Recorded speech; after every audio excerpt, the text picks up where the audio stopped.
DOE approves Commonwealth LNG exports. The Department of Energy has granted Commonwealth LNG final authorization to export liquefied natural gas (LNG) to non-free trade agreement nations, marking a major step forward for U.S. energy exports under President Trump's energy agenda. Federal approval and energy dominance.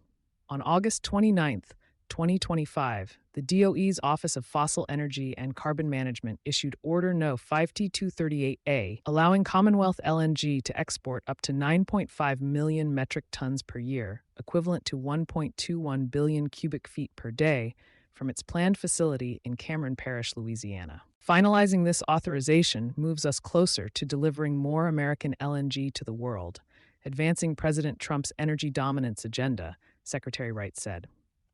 As DOE found earlier this year and affirms again in this order, expanding America's LNG export capacity bolsters our economy, strengthens the energy security of our allies and trading partners, and ensures the U.S. can continue to lead the world in the production of affordable, reliable, and secure energy. DOE's decision followed its 2024 LNG export study, which concluded that U.S. natural gas supply remains abundant.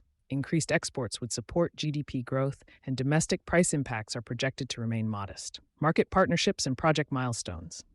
Commonwealth LNG, a subsidiary of Kimmeridge, has secured long-term sale and purchase agreements with several global buyers. Petronas, Malaysia, 1 mtpa for 20 years.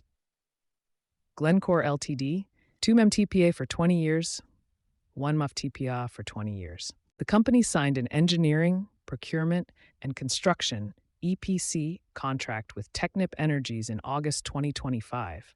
These agreements bring Commonwealth closer to a final investment decision, expected in the second half of 2025. We are glad to do our part in Commonwealth's recent progress toward its final investment decision and look forward to its contribution to our nation's success, said Tala Gudarzi, Principal Deputy Assistant Secretary of the Office of Fossil Energy and Carbon Management. Energy security and global context. The DOE emphasized that expanded U.S. LNG exports will improve energy security by diversifying global supply. With Russia's pipeline transit agreement through Ukraine expiring in January 2025, U.S. LNG has become a critical source for European buyers seeking to reduce dependence on Russian gas. The U.S. currently operates 8 large-scale LNG export facilities, with several more under construction.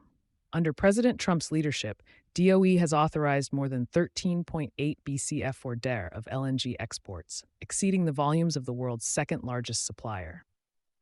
Concerns over price, capacity, and climate.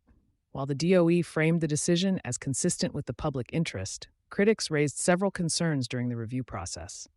The Industrial Energy Consumers of America, IECA, argued that tying U.S. gas prices more closely to global LNG markets could increase domestic costs and reduce reliability for manufacturers. The group pointed out that the manufacturing sector supports over 13 million U.S. jobs, compared to fewer than 500,000 in the oil and gas industry, and warned that higher natural gas prices could erode competitiveness. Pipeline availability has also been a flashpoint. IECA contended that LNG exports lock up pipeline capacity that might otherwise serve domestic consumers during peak demand. DOE countered that recent expansions in the South Central region, where Commonwealth will operate, have added more than 11 BCF/d of new capacity in 2024 and 2025, mitigating this concern.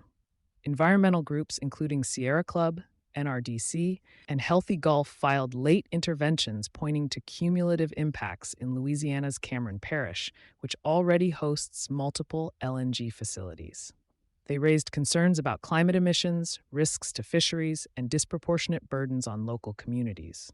DOE dismissed these interventions, limiting its environmental review to marine transport only under the National Environmental Policy Act, in line with Supreme Court precedent.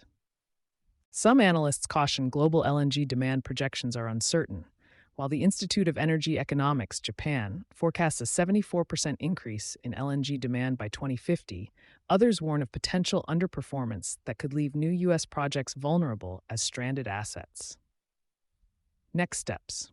With federal authorization secured and commercial contracts in place, Commonwealth LNG is positioning itself among the next wave of U.S. export projects expected to shape global energy markets through 2050. The facility is projected to contribute to U.S. trade balance improvements and strengthen ties with key allies, even as debates continue over domestic price impacts, environmental risks, and long-term global demand. You've been listening to Sustainability Soundbites presented by E plus E Leader. For partnership opportunities, reach out to a member of our team.